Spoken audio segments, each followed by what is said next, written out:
Hey, what's up, guys? Fresh off Retropalooza, came back yesterday, and I gotta say, it was very badass. If you didn't go and you could have gone, you missed out. And if you didn't go because you could not have gone, I'm sorry. But, you know, there's always next year. Because I heard on my way out the door that there's probably gonna be another one, so keep your fingers crossed.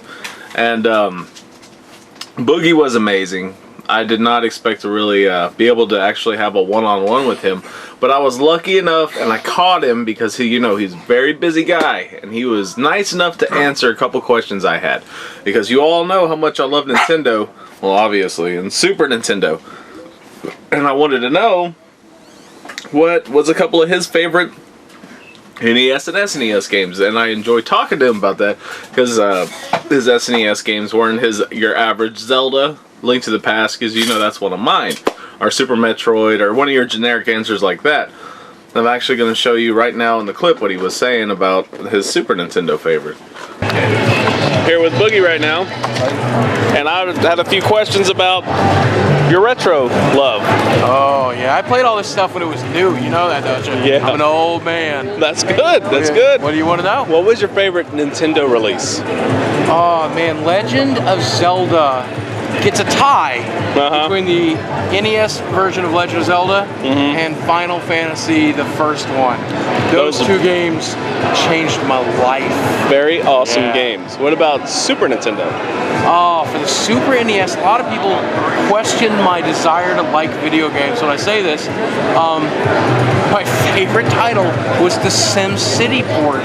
For that, I must have put 1,000 hours into that port, because you could do the random generated seeds, you could do, man, that game is one of the very few I owned, and I played it more than any other game in that genre. That's awesome. Yeah, those are my two favorite consoles, and that's why I had those questions for you. Oh, I'm glad. Well, thank you very much for taking the time to answer those. Absolutely. Thank you. And he's also one of mine and my son's favorite YouTubers to watch. And he was kind enough to make my son a personalized video saying, as Francis.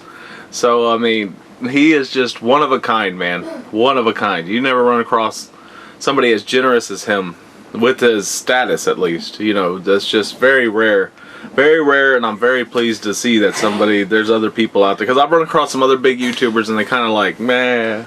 And I understand, you know, I understand it, because you got 1,000 of me coming up to you like, hey, you know, that probably does get pretty annoying, but with him it didn't. He talked to every one of us, and was an amazing man. Very amazing. I'm very glad I had met him, and he actually made me an outro. So I'm going to conclude this with that, and I'm going to put his, in case you don't know who he is, I'm going to put his channel below, so that way you can give him a sub, and you would really be missing out if you don't know who he is. Okay, guys, well, I'll be uploading Retropalooza footage all this week. I'm going through all my pickups right now as we speak, so hopefully I'll have that video out in the next day or two. Alright, guys, well, as always, please like, comment, subscribe, and I appreciate every one of you. What's up, ladies and gentlemen of YouTube? Boogie2988 coming at you, actually live at Retropalooza, and I'm wrapping up this video for Gamer Geek Nation. I love you guys, and we'll talk with you soon.